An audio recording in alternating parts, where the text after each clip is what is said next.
Hey, it's Jane with Mighty Networks, and I'm going to show you how to use our new native video upload feature, which is available when you're building our courses.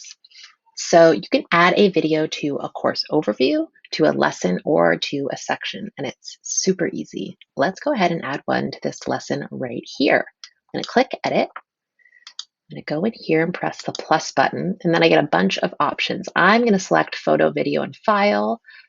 Window is going to open that you can't see, but I'm selecting a file from my computer. It is an MP4 file, and it's under the 2 GB maximum, and it's uploading.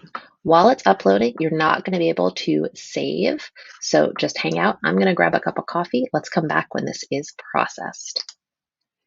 Wow, that was fast. I barely had time to get my coffee. My video is now uploaded, and I can change the thumbnail. I can adjust the tracking, decide whether it's turned on. This video is going to be only accessible to people who are in this course and have unlocked this lesson. And I'm going to save it.